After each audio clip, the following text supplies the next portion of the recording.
নমস্কার, গল্পকথায় সৌগতা চ্যানেলে সবাইকে স্বাগত। প্রখ্যাত কথাসাহিত্যিক বিভূতিভূষণ বন্দ্যোপাধ্যায়ের লেখা আরণ্যক উপন্যাসটি আমি পড়ে শোনাচ্ছিলাম। আজ একাদশ পরিচ্ছেদের শেষ অংশ। রাজা দব্রুপান্না অত্যন্ত দরিদ্র দেখিয়াই বুঝিয়াছিলাম। তাহাকে গরু চড়াইতে দেখিয়া প্রথমটা আশ্চর্য হইয়াছিলাম বটে, কিন্তু পরে মনে ভাবিয়া দেখিলাম ভারতবর্ষের ইতিহাসে রাজা দব্রুপান্নার অপেক্ষা অনেক বড় রাজা অবস্থা বৈগুণ্যে গোচারণ অপেক্ষাও হীনতর বৃত্তি অবলম্বন করিয়াছিলেন। রাজা নিজের হাতে শাল পাতার একটা চুরুট গড়িয়া আমার হাতে দিলেন। দেশলাই নাই, গাছের তলায় আগুন করাইয়াছে, তাহা হইতে একটা পাতা জ্বালাইয়া সম্মুখে ধরিলেন। বলিলাম, আপনারা এদেশের প্রাচীন রাজবংশ, আপনাদের দর্শনে পুণ্য আছে। দব্রুপান্না বলিলেন, এখন আর কি আছে, আমাদের বংশ সূর্যবংশ। এই পাহাড় জঙ্গল সারা পৃথিবী আমাদের রাজ্য ছিল। আমি যৌবন বয়সে কোম্পানির সঙ্গে লড়েছি, এখন আমার বয়স অনেক। যুদ্ধে হেরে গেলাম, তারপর আর কিছু নেই। এই আরণ্য ভূভাগের বহিস্থিত অন্য কোনো পৃথিবীর খবর দব্রুপান্না রাখেন বলিয়া মনে হইল না। তাহার কথার উত্তরে কি একটা বলিতে যাইতেছি, এমন সময় একজন যুবক আসিয়া সেখানে দাঁড়াইল। রাজা দব্রু বলিলেন, আমার ছোট নাতি জগরুপান্না, ওর বাবা এখানে নেই, লক্ষ্মীপুরের রানী সাহেবের সঙ্গে দেখা করতে গিয়েছে। ওরে জগরু, বাবুজির জন্য খাওয়ার জোগাড় কর। যুবক যেন নবীন শালতরু, পেশিবহুল সবল নধর দেহ। সে বলিল, বাবুজি সজারুর মাংস খান? পরে তাহার পিতামহের দিকে চাহিয়া বলিল, পাহাড়ের ওপারের বনে ফাঁদ পেতে রেখেছিলাম, কাল রাত্রে 2টো সজারু পড়েছে। শুনিলাম রাজার 3টি ছেলে, তাহাদের 8-10টি ছেলে মেয়ে। এই বৃহৎ রাজপরিবারের সকলেই এই গ্রামে একত্র থাকে। শিকার ও গোচারণ প্রধান উপজীবিকা। এ বাদে বনের পাহাড়ি জাতিদের বিবাদ বিসংবাদে রাজার কাছে বিচারপ্রার্থী হইয়া আসিলে কিছু কিছু ভেট ও নজরানা দিতে হয়, দুধ, মুরগি, ছাগল, পাখির মাংস ও ফলমূল। বলিলাম, আপনার চাষবাস আছে? দব্রুপান্না গর্বের সুরে বলিলেন, ওসব আমাদের বংশে নিয়ম নেই। শিকার করার মান সকলের চেয়ে বড়, তাও এক সময় ছিল বর্ষা নিয়ে শিকার সবচেয়ে গৌরবের। তীর ধনুকের শিকার দেবতার কাজে লাগে না, ও বীরের কাজ। তবে এখন সবই চলে। আমার বড় ছেলে মুঙ্গের থেকে একটা বন্দুক কিনে এনেছে, আমি কখনো ছুঁইনি। বর্ষা ধরে শিকার আসল শিকার। ভানুমতি আবার আসিয়া একটি পাথরের ভাঁড় আমাদের কাছে রাখিয়া গেল। রাজা বলিলেন, তেল মাখুন, কাছেই চমৎকার ঝর্ণা, স্নান করে আসুন সকলে। আমরা স্নান করিয়া আসিলে রাজা আমাদের রাজবাড়ির একটা ঘরে লইয়া যাইতে বলিলেন। ভানুমতি একটা ধামায় চাল ও মেটে আলু আনিয়া দিল। জগরু সজারু ছাড়াইয়া মাংস আনিয়া রাখিল কাঁচা শাল পাতার পাত্রে। ভানুমতি আর একবার গিয়া দুধ ও মধু আনিল। আমার সঙ্গে ঠাকুর ছিল না। বনোয়ারি মেটে আলু ছাড়াইতে বসিল। আমি রাঁধিবার চেষ্টায় উনুন ধরাইতে গেলাম, কিন্তু শুধু বড় বড় কাঠের সাহায্যে উনুন ধরানো কষ্টকর। 2-1বার চেষ্টা করিয়া পারিলাম না। তখন ভানুমতি তাড়াতাড়ি একটা পাখির শুকনো বাসা আনিয়া উনুনের মধ্যে পুরিয়া দিতে আগুন বেশ জ্বলিয়া উঠিল। দিয়াই দূরে সরিয়া গিয়া দাঁড়াইল।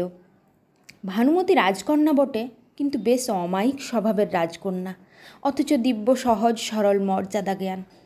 রাজা দব্রুপান্না সব সময় রান্নাঘরের দুয়ারটিতে কাছে বসিয়া রহিলেন। আতিথ্যের এতটুকু ত্রুটি না ঘটে।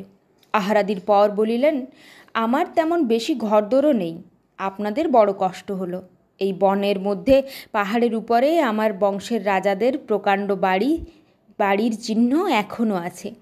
আমি বাপ ঠাকুরদার কাছে শুনেছি, বহু প্রাচীনকালে ওখানে আমার পূর্বপুরুষেরা বাস করতেন। সেদিন কি আর এখন আছে? আমাদের পূর্বপুরুষদের প্রতিষ্ঠিত দেবতা এখনও সেখানে আছেন। আমার বড় কৌতূহল হইল। বলিলাম, যদি আমরা একবার দেখতে যাই তাতে কি কোনো আপত্তি আছে রাজা সাহেব? এর আবার আপত্তি কি? তবে দেখবার এখন বিশেষ কিছু নেই। আচ্ছা চলুন, আমি যাব। জগরু, আমাদের সঙ্গে এসো। আমি আপত্তি করিলাম। 92 বছরের বৃদ্ধকে আর পাহাড়ে উঠাইবার কষ্ট দিতে মন সরিল না। সে আপত্তি টিকিল না। রাজা সাহেব হাসিয়া বলিলেন, ও পাহাড়ে আমায় তো প্রায়ই উঠতে হয়, ওর গায়েই আমার বংশের সমাধিস্থান। প্রত্যেক পূর্ণিমায় আমায় সেখানে যেতে হয়। চলুন সে জায়গাও দেখাবো। উত্তর পূর্ব কোণ হইতে অনুচ্চ শৈলমালা এক স্থানে আসিয়া যেন হঠাৎ ঘুরিয়া পূর্বমুখী হওয়ার দরুন একটা খাঁজের সৃষ্টি করিয়াছে। এই খাঁজের নিচে একটা উপত্যকা। শৈলসানুর অরণ্য সারা উপত্যকা ব্যাপিয়া যেন সবুজের ঢেউয়ের মতো নামিয়া আসিয়াছে, যেমন ঝর্ণা নামে পাহাড়ের গা বহিয়া। অরণ্য এখানে ঘন নয়, ফাঁকা ফাঁকা। বনের গাছের মাথায় মাথায় সুদূর চক্রবাল রেখায় নীল শৈলমালা, বোধহয় গয়া কি রামগড়ের দিকের। যতদূর দৃষ্টি চলে শুধুই বনের শীর্ষ, কোথাও উঁচু বড় বড় বনস্পতি সংকুল, কোথাও নিচু চারা শাল ও চারা পলাশ। জঙ্গলের মধ্যে সরু পথ বাহিয়া পাহাড়ের উপর উঠিলাম। এক জায়গায় খুব বড় পাথরের চাঁই আড়ভাবে পোঁতা, ঠিক যেন একখানা পাথরের কড়ি বা ঢেঁকির আকারের। তার নিচে কুম্ভকারদের হাঁড়ি কলসি পোড়ানো, পনের গর্তের মতো কিংবা মাঠের মধ্যে খ্যাঁকশিয়ালি যেমন গর্ত কাটে ওই ধরনের প্রকাণ্ড একটা বড় গর্তের মুখ। গর্তের মুখে চারা শালের বন। রাজা দবরু বলিলেন, এই গর্তের মধ্যে ঢুকতে হবে, আসুন আমার সঙ্গে, কোনো ভয় নেই। যোগরু, আগে যাও। প্রাণ হাতে করিয়া গর্তের মধ্যে ঢুকিলাম। বাঘ ভাল্লুক তো থাকিতেই পারে, না থাকে সাপ তো আছেই। গর্তের মধ্যে হামাগুড়ি দিয়া খানিক দূর গিয়া তবে সোজা হইয়া দাঁড়ানো যায়। ভয়ানক অন্ধকার ভিতরে প্রথমটা মনে হয়, কিন্তু চোখ অন্ধকারে কিছুক্ষণ অভ্যস্ত হইয়া গেলে আর তত অসুবিধা হয় না। জায়গাটা প্রকাণ্ড একটা গুহা, 20-22 হাত লম্বা, হাত 15 চওড়া।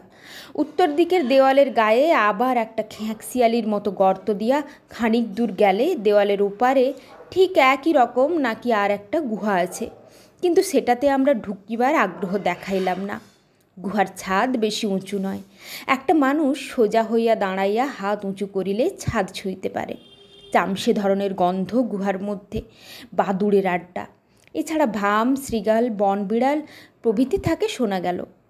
বনোয়ারি পাটোয়ারি চুপি চুপি বলিল, হুজুর চলুন বাইরে, এখানে আর বেশি দেরি করবেন না। ইহাই নাকি দবরুপান্নার পূর্বপুরুষের দুর্গপ্রাসাদ। আসলে ইহা একটি বড় প্রাকৃতিক গুহা।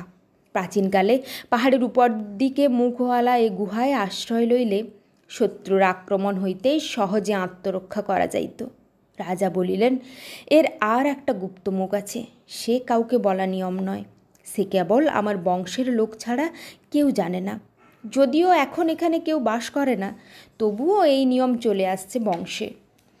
গুহাটা হইতে বাহির হইয়া আসিয়া ধরে প্রাণ আসিল।